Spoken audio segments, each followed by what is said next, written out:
All right, don't forget it. It's about this time of history, around the 850 mark BC, that there's an ancient kingdom in the world that's about to go on the march. Some of the greatest kings of Assyria, the ancient kingdom from thousands of years BC, is about to go and to become the first known world empire. And I say, in an empire, they conquered nations, they conquered territories, and subjugated those territories. Huge, huge areas. I know you have Egypt, but those kind of, that's where they all lived together. The Assyrians were the first to go out really on the attack and to conquer huge areas of people, and then, of course, collect taxes from them and so on. And then that powerful kingdom only lasted for a couple hundred years, and here come a more powerful kingdom than they.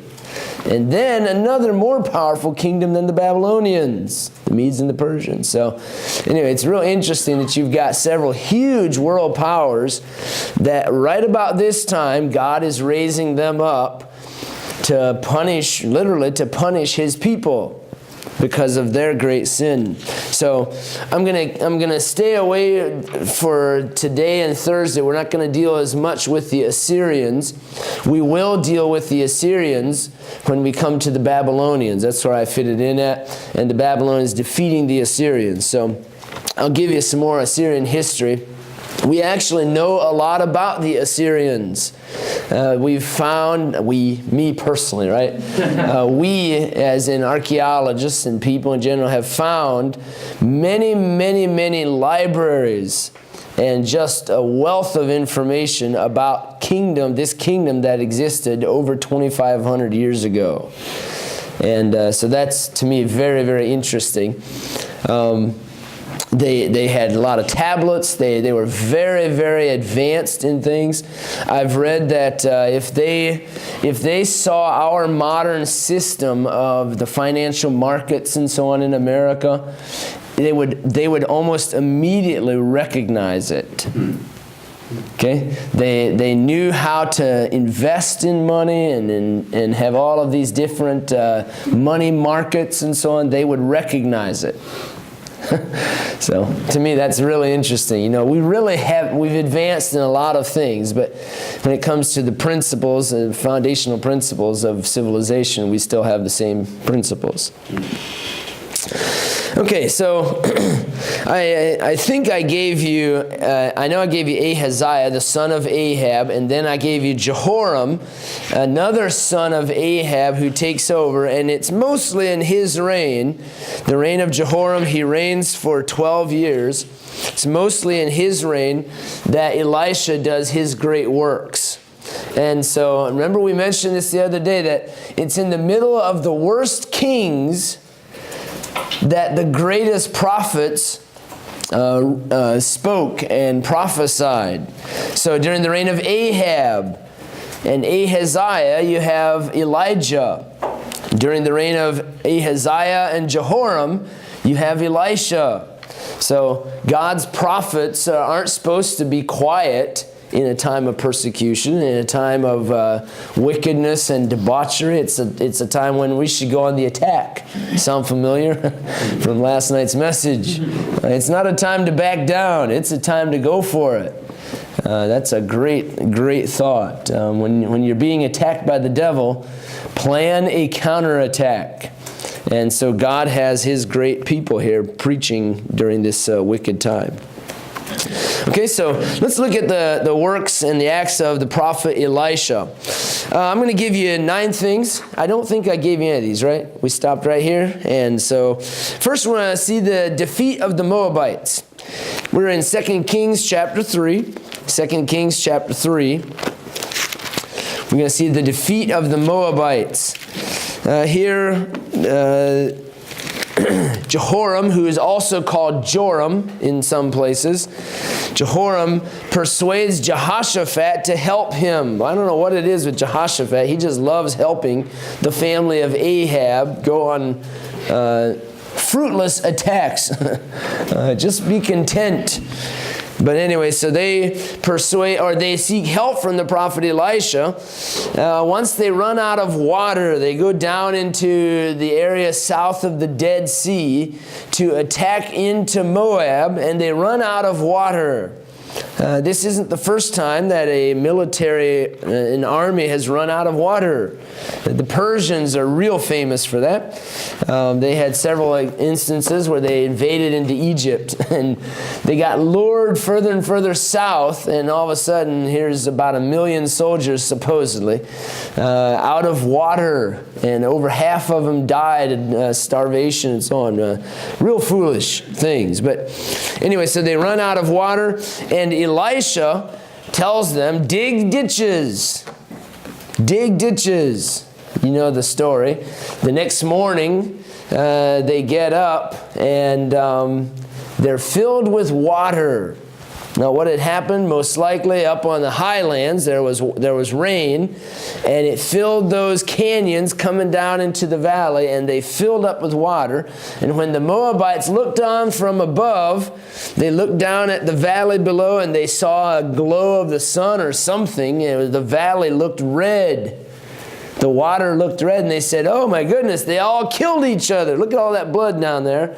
And they rushed down into the valley unorganized, and here they come, and the children of Israel defeated those Moabites. God gave them the victory because of the work of Elisha.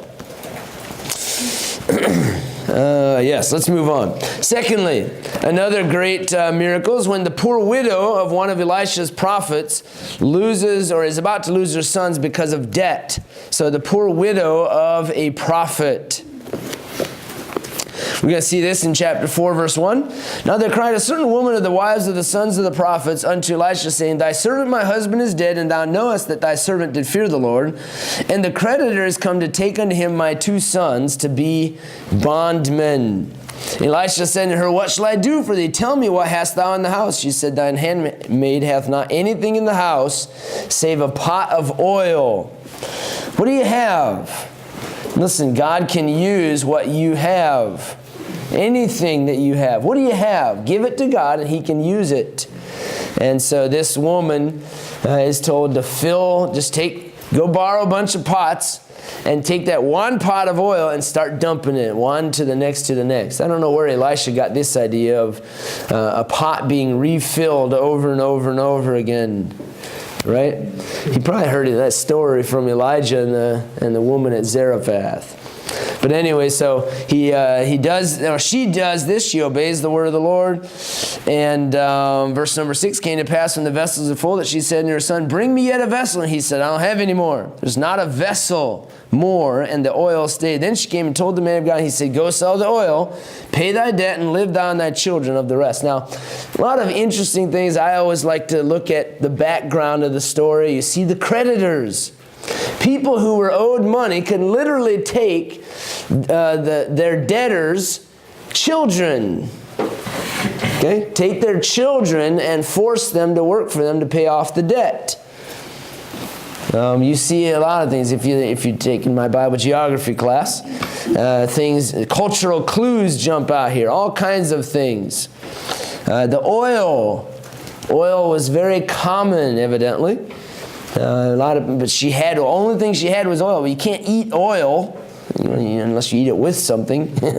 So here she has nothing but oil, and God gives her the ability to have more and to sell it and to live off of that money. So the poor widow. Thirdly, the Shunammite woman. The Shunammite woman. This passage just goes from one miracle to the next, to the next, to the next. I love it. Chapter 4, verse 8. It's a long passage. Let me just divide this story up into 3 main areas. First of all, we see this Shunammite woman that Elisha stays at her house in a prophet's chamber. A prophet's chamber. We see first the woman's hospitality. The woman's hospitality. She offers him a room. And she didn't have any sons, any children. She's obviously married because Elisha promises to her a child within a year. You will have the answer to your prayer. So we see her hospitality when she offers him a chamber, a prophet's chamber. We know a lot about that. We still use that term from this story in 2 Kings chapter 4. Years later, as Elisha's coming through again, and this woman, he's obviously stayed at their house. We always give her the credit because she's obviously the one who instigated the whole thing, but she probably must have had a family. She had a husband to have a son with, and she had a son. So this is a normal family working and so on, but they had a room that they wanted to have the prophet stay there. Evidently, years later, Elisha comes through there again, and the woman has a son that just died. So we see, secondly, her heartache. Her heartache. The boy has died, and she gets a hold of Elisha, and Elisha comes and raises this boy back to life.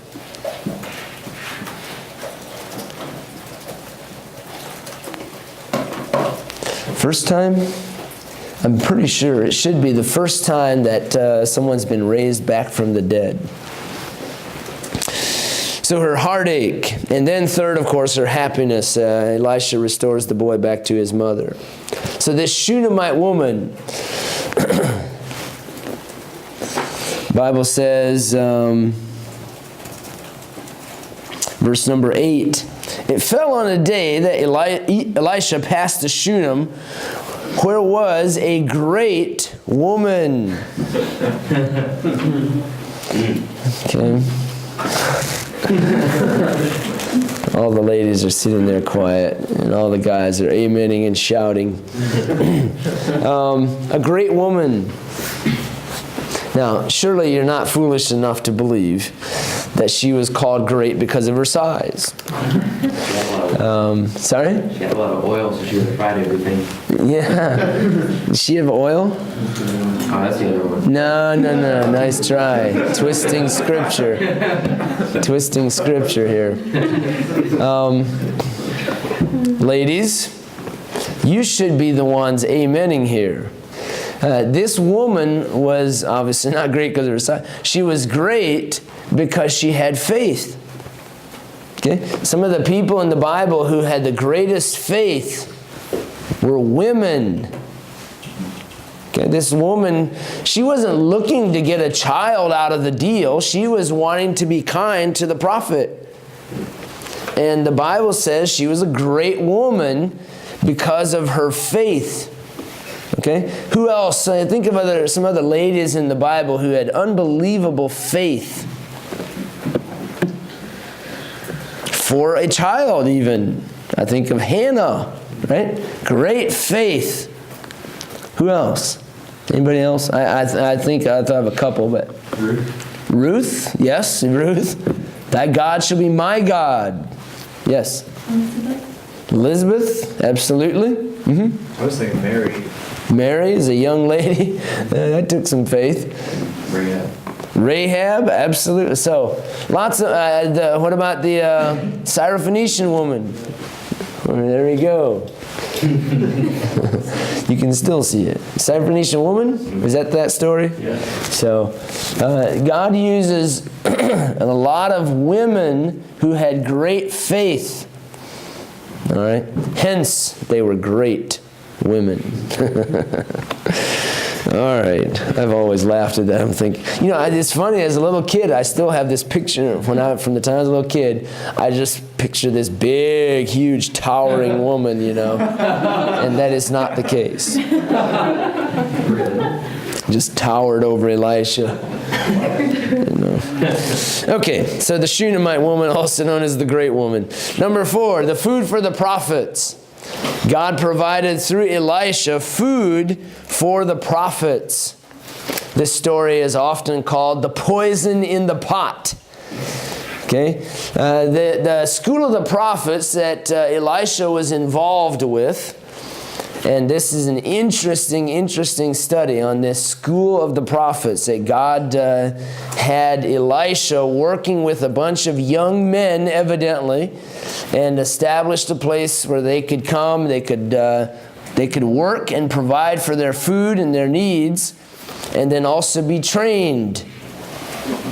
Well, anyway, one of these young men had gone out to find food and find herbs to put into a pot of soup. And they got the wrong herbs. They forgot to check their book, to make sure their Boy Scouts book, to make sure they didn't get the wrong kind of mushrooms. And they put in some poisonous herbs, and they started to eat of it, and they got sick. They got food poisoning. And Elisha instructs the man to, let's see here. Oh, I'm getting ahead of myself. We see this in verse 38 through 44 of chapter 4. There is death in the pot, verse 40. And they could not eat there, but he said, then bring meal. And he cast it into the pot, and he said, pour out for the people that they may eat. And there was no harm in the pot. Okay, so he put something in, meal or some kind of a flour. It probably wasn't literally something to counter the herb, but it was miraculous. It wasn't like they, could, release the poison through some other. It was just simply he put something in it, and it was healed of the poison.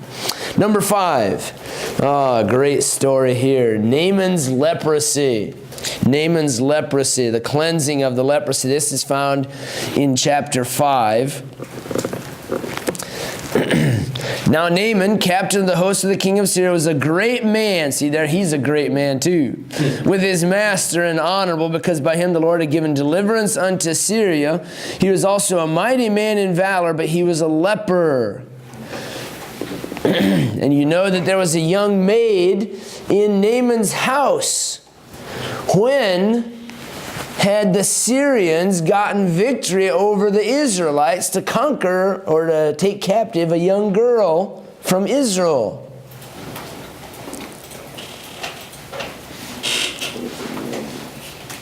Anybody remember? It had been a few years before this under, let me see if I can get the...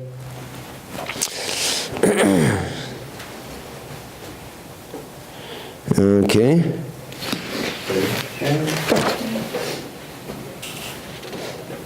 Yes, under Ahab. That's it. I have stuff here about Ahab, and I was looking in the wrong section. Excuse me. Yes, here we go. Ahab's conquest over Ben-Hadad, 2 separate occasions. In chapter 20, yes, I believe, yes, all in chapter 20 of 1 Kings, when the Syrians obviously somehow had gotten some of the Israelite slaves, and one of these happens to be a little girl. And so God used this situation. It looks like it would have been about 10, 15 years earlier than this, depending on where it fits into the reign of Jehoram and the reign of Ahab. Well, we know it's at the end of Ahab's life, right? Because he died in that battle against the Syrians. All right, let me mention several things about the story of Naaman. We'll keep it alliterated for you so you can remember better. First, I want you to see Naaman's disease. Naaman's disease. He's the commander of the Syrian army, and here he has leprosy. Syrians had gone out by companies, had brought away captive out of the land of Israel a little maid, and she waited on Naaman's wife. And she said unto her mistress, would God, my Lord, were with the prophet that is in Samaria, for he would recover him of his leprosy. And one went in and told his Lord, saying, thus and thus said the maid that is of the land of Israel. So she knew and had heard of the prophet Elisha. Imagine being this little girl's parents. Okay? Obviously, if your little girl gets taken away, you're going to be very upset and wondering what in the world is God doing. God has a purpose. You have to trust Him, as difficult as something like this would be. And see, his disease is leprosy. It's incurable. Secondly, Naaman's determination. Naaman's determination. Hey, I'll do anything it takes to get rid of this disease. Even if it means to go back to the land that we just took this little girl from, I'm going to go back there and basically do anything they tell me to do to get rid of this. You know, when you're between a rock and a hard place, as they say, you'll do a lot of things. And Naaman here says, look, if I have to go back there begging on my knees, dipping, he didn't know it at the time, dipping in the filthy Jordan River, I'll do it. Naaman's determination. He takes lots of gold and silver to meet this man, this great prophet. They would have understood something like this, some kind of, he probably thought it was something mythical, like some temple worker. That you go in there to this guru who can say these fancy words, and, you pay him lots of money, and that keeps him happy, and he'll say some, little prayers for you and offer up some little incense or whatever it might be. I can just imagine what he was thinking. And then we see him coming to Elisha, and Elisha won't even come out and look at him. Elisha says, go tell him to go dip in the Jordan 7 times, and he'll be okay. Third, Naaman's detainment. Naaman's detainment. The king of Israel says, sure, go ahead. Verse 6, he brought the letter of the king of Israel saying, I'm sorry, did I say that wrong? Verse 5, king of Syria said, go, there it is, and I will send a letter unto the king of Israel. And he departed and took with him 10 talents of silver and 6,000 pieces of gold and 10 changes of raiment. Woo, he's loaded. No wonder Gehazi said, man, I'd like to have some of that. He brought the letter to the king of Israel, saying, now when this letter is come unto thee, behold, I have therewith sent Naaman my servant to thee, that thou mayest recover him of his leprosy. Now this is a letter with a formal signature on it from one king to the other. Okay, we actually get to read what a Syrian king wrote 2,800 years ago. Isn't that neat? Mm-hmm. This is what he wrote. I'm sending you Naaman my servant so that you can cure him of his leprosy. And the king of Israel said, what are you talking about? Now remember, this is Jehoram. He's not a saved man. He's a wicked man. He actually is about to die soon at the hands of Jehu. And he says, what am I supposed to do? He rent his clothes and said, am I God to kill and to make alive this man, to send unto me to recover a man of his leprosy? I'm a king, not a healer. Wherefore consider, I pray you, and see how he seeketh a quarrel against me. He's just trying to get me backed into a corner where I have no way out. It was so when Elisha, the man of God, had heard that the king of Israel had rent his clothes, that he sent to the king, saying, wherefore hast thou rent thy clothes? Let him come now to me, and he shall know that there is a prophet in Israel. I have you write two, what do we call those? Summaries about prophets and their working relationship with the kings. And this to me is what I was thinking of primarily with Elijah and Elisha. I think of this odd relationship that they have with the political ruler. Ahab and Elijah did not get along for obvious reasons. But Elisha seems to have this working relationship with this wicked king. I don't understand it, but it's real funny, He just constantly, they're talking back and forth, and at one point he even, Elisha brings was it the Syrian army, or one of the foreign armies, leads them blinded over to the king of Israel and says, here you go, They have this funny relationship where they work together, even though he's a wicked king. And so here comes Naaman, and Elisha takes on the case that the king wants nothing of. So, verse 9. Next we see Naimans Displeasure. Naimans Displeasure. So Naaman came with his horses and with his chariot and stood at the door of the house of Elisha. And Elisha sent a messenger to him, saying, Go and wash in Jordan 7 times, and thy flesh shall come again to thee, and thou shalt be clean. But Naaman was wroth, and went away and said, Behold, I thought he will surely come out to me and stand and call on the name of the Lord his God, and strike his hand over the place and recover the leper. I'm guessing they had heard, maybe the little girl had said, Look, Elisha's master was Elijah. You should have seen what he did. You know, he called fire from heaven on an altar, and it consumed the sacrifice in the water. And then Elisha called down fire, or is that Elijah? Sorry. Yes, Elijah. Called down fire from heaven on the bunch of bad guys. It's 50 at a time. Yes, it was. And so he's able to do these things. He's probably going to make this big scene, and, you know, maybe it'd be on TV a little bit, you know, right? And all he does is send a messenger out. Sends a servant out to see me. I'm too important for that. I've got nicer rivers in my own country. Verse 13, his servants came near and speaking to him and said, My father, if the prophet had bid thee do some great thing, you could have jumped through hoops and climbed, you know, the tallest building in the world, which it wasn't very tall at that time. Do whatever you want at that point, and you'd have done it. But all he said was, Go down and humble yourself. Ooh. Isn't that something? Humbling yourself is as hard as doing some great thing. It's actually more difficult. None of us like to humble ourselves. How much rather then when he said to thee, Wash and be clean. That's it. Wash and be clean. Then went he down and dipped himself 7 times in Jordan, according to the saying of the man of God, and his flesh came again like unto the flesh of a little child, and he was clean. Isn't this a great story? I love this story. Naaman's displeasure. We see also Naaman's deliverance, and then Naaman's dedication. He tries to give to Elisha his gifts, and Elisha refuses them for good reason. He returned to the man of God, verse 15. He said, Behold, now I know that you are a great man. No. Now I know that there is no God in all the earth but in Israel. There's no God in all the earth but in Israel.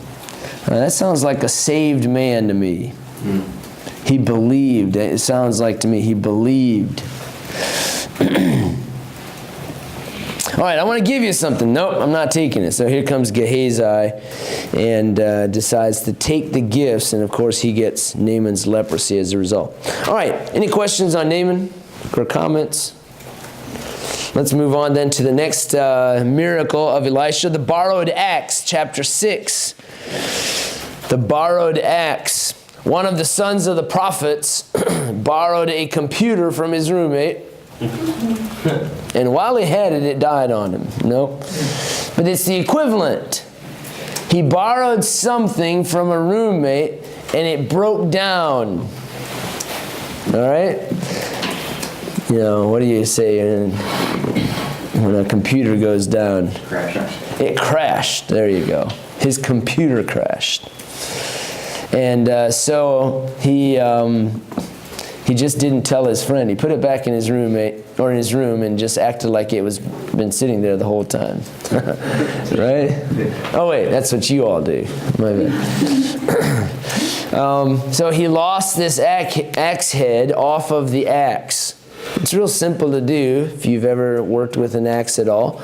On the end where the axe head sits on the end of the wooden stick is really all it is. You put several wedges of iron or wood, and they expand that wood, and it locks onto your handle. It locks on the axe head. And evidently some of those wedges had come out, and as he swung over the top, zoom, right out in the water, and down it goes. And it's done. You know, he should have pulled out his sonar, videoing, whatever, and found the axe head, because he didn't have that stuff. Yeah, a flashlight. A bright flashlight would have probably helped him find it, of Jonathan's. All right, and Elisha throws in a stick, and it floats to the top, and of course they reach out and they get the axe. Now, I've always wondered, the miracle, this is really a twofold miracle. A river is flowing, and the axe head just came right up and sat there. That's pretty neat to me, instead of floating down the river. So the borrowed axe. Next, we see the blinded army, chapter 6. Again, verse 8 through 23. Elisha blinds an entire army. Ouch. Yeah, I'm telling you, I've often thought I would not want to be a part of an army where, nothing could be more, devastating in some ways, that here you are, completely useless. You've been decapacitated. Incapacitated, there we go. Decapitated. Incapacitated. You've totally been incapacitated. Whew. Yeah, don't try that decapitation stuff there. Syria had decided to attack Israel, and Elisha kept warning him, don't attack, leave us alone. And Elisha kept warning the king of Israel. Every time the Syrians thought they had the Israelites penned in or trapped, Elisha would tell the king of Israel, say, hey, you need to get away from here because the king of Syria is about to trap you. And he'd get away. Every time he had this little, birdie sitting on his ear that would tell him where to go next. The ultimate cheater. You ever played a game like Battleship or something real simple, and you're sitting across from each other, and you get one of your friends or whatever to go around behind the guy who's over there, and they're just standing there, and they're going like 1, 2. So you know where to put your things and whatever, Games like that. Or they tell you, you got a little card game, and they're telling you their cards. That's what Elisha here is like. He's telling the king of Israel where to go, and the king of Syria is like, how does this guy always know? Oh yeah, that guy that healed Naaman, he knows everything because he has a God who knows everything. So once Syria figures out that Elisha is really the one, you got to take Elisha first, then you can get the king of Israel. He sends his soldiers to arrest Elisha. And of course, Elisha's servant is scared to death. Oh, they're going to kill us. Don't you see Elisha? Elisha's, getting up in the morning and reading his newspaper and just taking it easy. And outside the house, completely surrounding the house, are all of these foreign soldiers. And the servant says, don't you? Elisha's like, oh, yeah, I know they're there. It'll be fine. And he's like, no, you don't see them. And finally Elisha says, look out the window. And he asks God, evidently, to open the servant's eyes and see what else is out there besides the physical soldiers. And these guys are completely surrounded. Chariots, horses of fire. Is it fire? I believe it is. Yes. Verse 17 of chapter 6. Horses and chariots of fire round about Elisha. So one other thing I think of here with Balaam and his donkey. Balaam couldn't see. The donkey could see the angel of God. When they came down to him, Elisha prayed to the Lord and said, smite this people, I pray thee, with blindness. And he smote them with blindness, according to the word of Elisha. And Elisha said unto them, he came out and started talking to the arresting party, the soldiers of Syria, and said, hey, y'all are looking for somebody? Yeah, we're looking for Elisha. Come here, I'll show you where he is. And he leads them to the king of Israel. And the king of Israel says, hey, here are all these guys, let's tie them up. And Elisha says, no, I want you to feed them and send them back home. Feed them and send them back home. Oh. And the king of Israel does that. He obeys the law. I don't get this relationship. I'm telling you, it's weird. It's weird. The blinded army. Next, the besieged city of Samaria. The besieged city of Samaria. We got to hurry up and get through this. The king is blaming Elisha for the Syrian siege around the city. Chapter 6, verse 24. Came to pass after this, Ben-Hadad, king of Syria, gathered all his hosts and went up and besieged Samaria. By the way, that siege, it's a very, very interesting art of warfare. This hasn't been perfected yet at this point. It's the Assyrians who really learned how to lay a siege to a city. We'll see that later on next semester. But it's also that art then gets passed on to the Babylonians, and then ultimately from them to the Romans. The Romans were masters at it. But the Syrians here are, trying to work their magic with and it's working. Other than God's miraculous provision here, this would have worked. And so the Syrians lay siege to the city. We said that's in verse number, what did I say that was? Verse 24. 24, thank you. Besieged Samaria. There was a great famine in Samaria. Behold, they besieged it until an ass's head was sold. There's an animal that dies of starvation. They cut off the head and they sell the head for 80 pieces of silver. And the fourth part of a cab of dove's dung was 5 pieces of silver. Anything you could eat. Okay? Now you say, well, that would never happen. Absolutely it has happened. There's many stories in history of people that were a city that was under siege, and they were fighting to eat each other's shoe leather. And eventually in Jerusalem, we know in 73 AD, there's stories of people fighting over eating each other's children, dead children. So that is not made up. This is literally a fact. Yes? I think that's in here in verse 28 about the woman begging the other woman to boil her son. Yes, it's there too. Absolutely. Give me thy son that we may eat him today and we'll eat my son tomorrow. Unbelievable. Okay? All right, so what happens? Everybody's dying. Everybody's under siege. Terrible, terrible situation.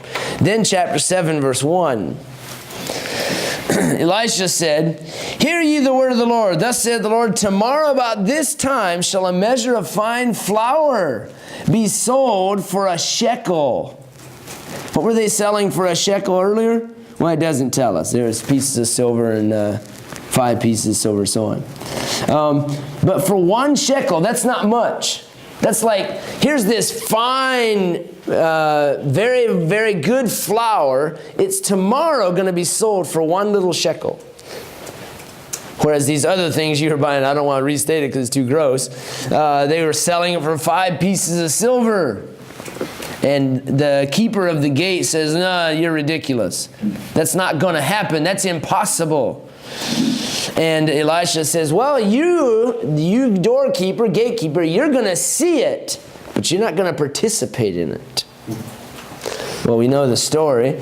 Here come these lepers out of the city of Samaria, and they say, hey, we're going to die. We're going to die inside the city. We're going to die outside the city. Why don't we just go outside the city? We'll go to the camp of the Syrians, and if they kill us, we're dead. Either way, we die of a quick death that way. Rather die that way than starving to death. And if they don't kill us, they'll probably give us some food to eat. So they go down to the camp of the Syrians and they march up, and they're thinking, oh boy, here we are, we're about to die. You said your last prayers and you're ready to go. And they walk up to the first tent and it's empty. And it's full of food and possessions and all kinds of things. And they go to the next tent, it's empty. There's nobody in the entire camp. It's empty and loaded with food. And they eat to their heart's content and finally like, oh, wait a second, maybe we ought to go back to the town and tell everybody else about this. So they send a few of them back to town and say, hey, there's all the food you want to eat outside in the camp of the Syrians. There's nobody there. And of course, God had run them off. They had heard all kinds of noises and thought it was somebody coming to attack them. They took off running and left everything behind. And here come everybody out of the city as a stampede, literally, out to get to this camp of the Syrians. And the gatekeeper is caught up in the middle of it. He falls down. He gets stomped to death. He saw it, but he didn't participate in it. So several miracles take place here in this story alone. Okay. That brings us then, let's jump over to chapter 9. Next thing that takes place with Elisha. He finds Jehu. Jehu. Verse 2, when thou comest thither, look out there, Jehu, the son of Jehoshaphat, the son of Nimshi, and go in and make him arise up from among his brethren, and carry him to an inner chamber. Take the box of oil and pour it on his head, and say, thus saith the Lord, I have anointed thee king over Israel. Then open the door and flee, and tarry not. So the young man, even the young man the prophet, went to Ramoth Gilead. When he came, behold, the captains of the host were sitting. He said, I have an errand to thee, O captain. Jehu said, unto which of us? He said, to thee, O captain. He arose and went into the house. He poured the oil on his head and said to him, thus saith the Lord God of Israel, I have anointed thee king over the people of the Lord, even over Israel, and thou shalt smite the house of Ahab thy master. You are going to kill the leaders of your government. None of us have been told that, by the way. You have not been told that. And thou shalt smite the house of Ahab thy master, that I may avenge the blood of my servants, the prophets, and the blood of all the servants of the Lord at the hand of Jezebel. Go down, verse 11. Then Jehu came forth to the servants of his Lord, and one said to him, is all well? And wherefore came this fellow to thee, this mad fellow to thee? And he said to them, you know the man, his communication. They said, it is false. Tell us now. He said, thus and thus spake he to me. I've been anointed king over Israel. Then they hasted and took every man his garment, put it under him on the top of the stairs, and blew with trumpets, saying, Jehu is king. Oh, yeah. Verse 16, here we go. Jehu's on a tear. So Jehu rode in a chariot and came to went to Jezreel. Let's move on then in our notes to the next king. The next king is going to be Jehu. Jehu, 2 Kings 9 and 10. In these two chapters, he takes care of most of the house of Ahab. And I say takes care. That's code word for killing them. Jehu reigned for about 28 years. And he did a lot of good things. You know, Israel at this point has gone very far into idolatry and so on. But Jehu at least is one king who kind of stems the tide. He doesn't go far enough, but he at least stems the tide. He purged Baal worship out of the land. He hated the worship of Baal. But what do you do when you're the king of the northern kingdom and you can't send your people back to Jerusalem? So he continued to worship at the golden calf sites, Dan and Bethel. Now it's easy for us, we say, man, he should have said enough is enough. But remember, they built those golden calves not with the intent of worshiping that idol, but saying that that was the form of God. But of course, you're continuing in the feasts that Jeroboam set up. You're continuing the times, which are different times in the worship of Jerusalem, a different place, different priests. Your priests aren't qualified. You get all kinds of problems surrounding those two worship sites. Dustin? Do you think the servant was wrong for when he anointed him king? He said to anoint him and then run, or just to leave. But then he anointed him and then told him to kill all of Ahab's descendants, and then he left. I don't know. I've not looked at that. Yes, Josh. Just on to back to what you were saying. I don't know. I kind of feel bad for all the northern kings. It's like even if they wanted to do right, they can't. Yeah. They're stuck. Yeah. They're stuck. They're really stuck. But there's not any of them. God knew that. And God knew that there was none of them that would be serious enough to. So. I guess you could relate it to church history with the Protestant Reformation. Sure, yeah.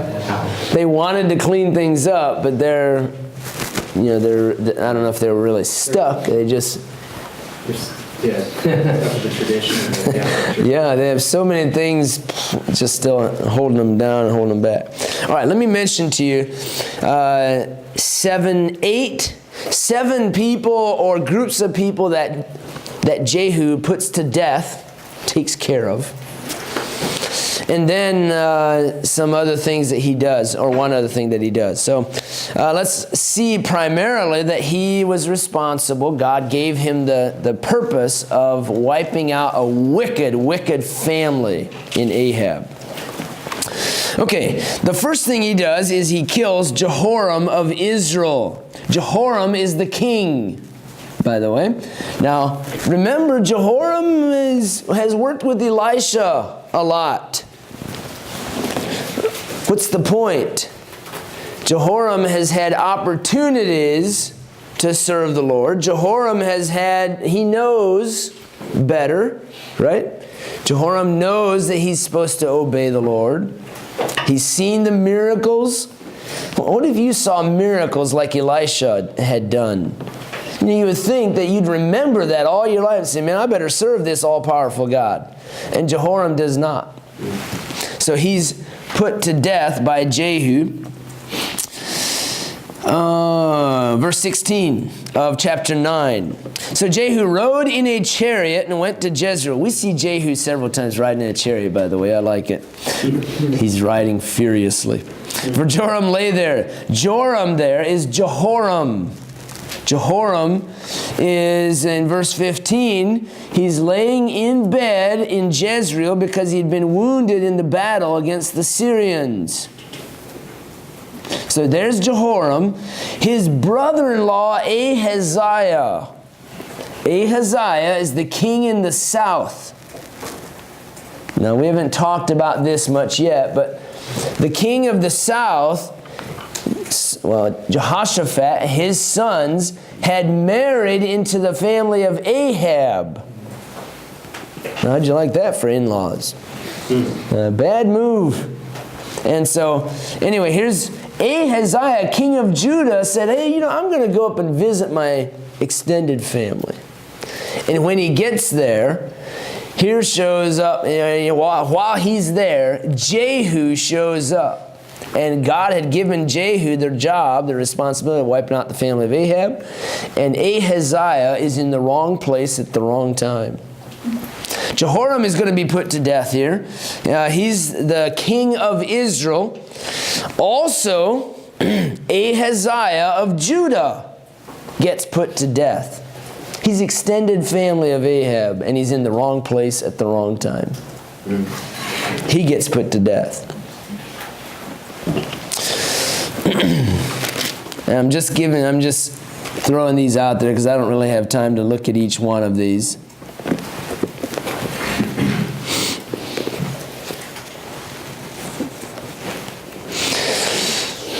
Verse 24, here's where Jehu kills Jehoram.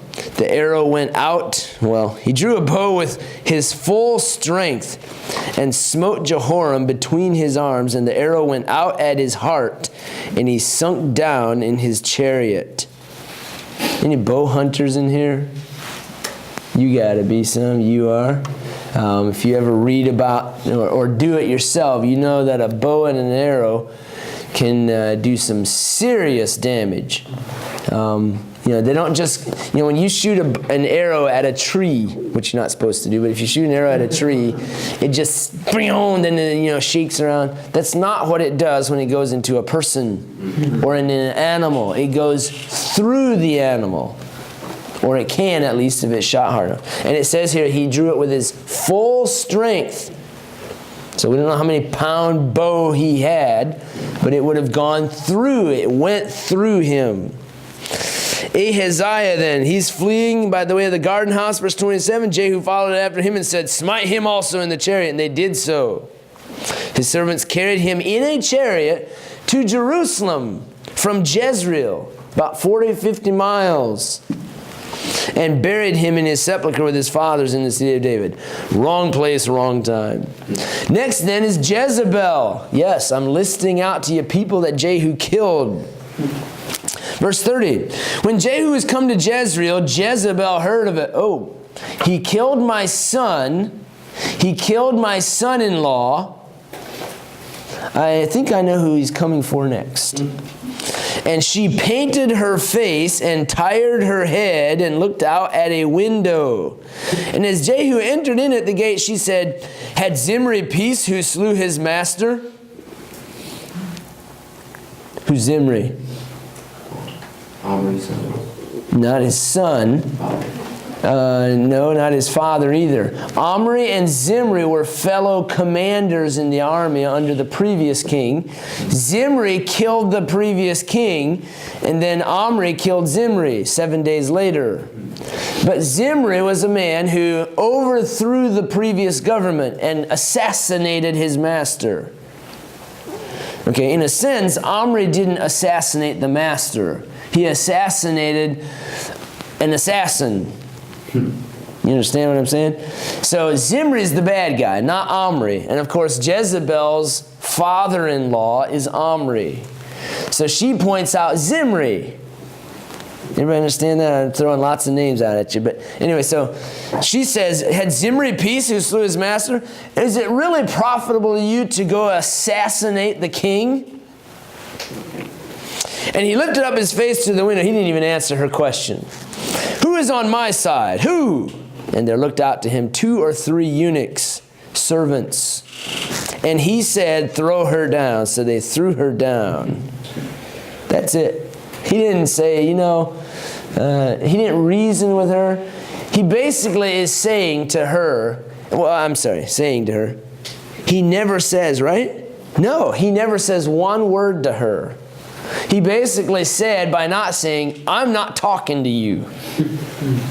I'm not talking to you. I'm above you. Well, she's above him, but you get the point. Throw her down. They threw her down, and some of her blood was sprinkled on the wall and on the horses, and he trod her underfoot. I've wondered if the Bible translators, you know how often they're so eloquent in things in the 1600s? Here, there's nothing eloquent about it, and I've wondered if that was on purpose. He said, cast her down. That was throw her down. And they threw her down. There's nothing real eloquent here about it. It's just they got the job done. They pushed her out the window. And when he was come in, he raised a heap of stones. No. When he was come in, he built a monument to her. No. He said, man, I'm hungry. And he went down and sat down and ate. He did eat and drink, said, go see now this cursed woman and bury her, for she is a king's daughter. We'll do something nice for her. And they went to bury her, but they found no more of her. Before he buried her or had anything done to her dead body laying down outside the wall, he went down to eat. He said, I'm hungry. We'll take care of business after eating. After the important thing, we'll take care of this woman's body. And they went to bury her, and they found no more of her than the skull and the feet and the palms of her hands. So they came again and told him, he said, yep, this is the word of the Lord, which he spake by the servant Elijah the Tishbite, saying, in the portion of Jezreel shall dogs eat the flesh of Jezebel. And the carcass of Jezebel shall be as dung upon the face of the field in the portion of Jezreel, so that they shall not say, this is where Jezebel was buried. This is where her body was. They'll never know where she went. Jezebel. Oh, I love that story. Ahab's sons are next. Chapter 10, verse 1. Ahab had 70 sons in Samaria. So you know that Jezebel wasn't his only wife. He had many wives. And here he has 70 sons. And Jehu wrote letters and sent to Samaria to the rulers of Jezreel, to the elders and to them that brought up Ahab's children, the nannies. and said, look even out the best and meanest of your master's sons, and set him on his father's throne, and fight for your master's house. Take the best one of those sons and put him on the throne. But they were exceedingly afraid and said, behold, 2 kings stood not before him. How then shall we stand? There's already been Jehoram and Ahaziah died. There's nobody else going to stand. And he that was over the house and he that was over the city, the elders also, and the bringers up of the children, sent to Jehu, saying, we are thy servants, will do all that thou shalt bid us. We will not make any king. Do thou that which is good in thine eyes. Now, I think that Jehu is saying to these people, put the next guy on the throne. I'm going to kill him too. In other words, if you dare set up another king over Israel, I'm going to kill him. But he doesn't say it that way. He says, hey, take the best one you got and put him on the throne. We'll see what he's got. We'll see if he can put up any better of a fight than the first 2 guys did. I think that's what he's saying. And so, let's see, verse 7. It came to pass when the letter came to them, that they took the king's sons and slew them, slew 70 persons, and put their heads in baskets, and sent them to Jezreel. FedEx. And there came a messenger and told him, saying, that's wrong, isn't it? They have brought the heads of the king's sons. Delivery made. Biohazard. And he said, lay ye them in 2 heaps at the entering in of the gate until the morning. And it came to pass in the morning that he went out and stood and said to all the people, ye be righteous. Behold, I conspired against my master and slew him, but who slew all these? Know now that there shall fall unto the earth nothing of the word of the Lord which the Lord spake concerning the house of Ahab. God said he's going to leave none of the house of Ahab alive. Not one. This is proof right here. Look at their heads. He was working on an object lesson so that they could see it. He wanted them to see it. Ahab's sons, 70 of them killed. Next, 4, 5th, the relatives of Ahaziah.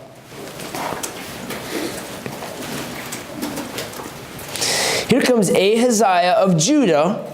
Remember, the Ahaziah of Israel is already gone. He died after he fell through a lattice, right? This is the same Ahaziah of Judah that he had just killed. Here comes his relatives. Chapter 10, verse number 12. He arose and departed and came to Samaria, and as he was at the shearing house in the way, Jehu met with the brethren of Ahaziah, king of Judah. This is a very unlucky family. They're in the wrong place at the wrong time again. And they answered, we are the brethren of Ahaziah. Hey, how you doing? What's your name? I just killed your relative, and you're next. And we go down to salute the children of the king and the children of the queen. I don't believe that they knew what was happening here. They didn't know what had just taken place. And he said, take them alive. And they took them alive and slew them at the pit, even 42 men. 42 relatives, men, all of them. Next, the men of Samaria, and I got to finish this up. The men of Samaria, Jehu pretends to worship Baal and says, hey, let's have a big feast to Baal to celebrate the house of Ahab being killed. And the only people allowed to come are worshipers of Baal. And so they bring him all into this huge temple, and he comes out there, and he's leading the praise dance while they're locking the doors around the building. And they lock all the doors, and then he brings his soldiers in. He says, kill every one of these people. And they killed every Baal worshiper in the whole building. That's what you call a bloodbath. I'm telling you. The men of Samaria. And then he kills the men of Baal also. He removed Baal worship from the northern kingdom of Israel during his reign. Okay, we'll stop there. We'll stop there. We'll stop there. We'll stop there. We'll stop there.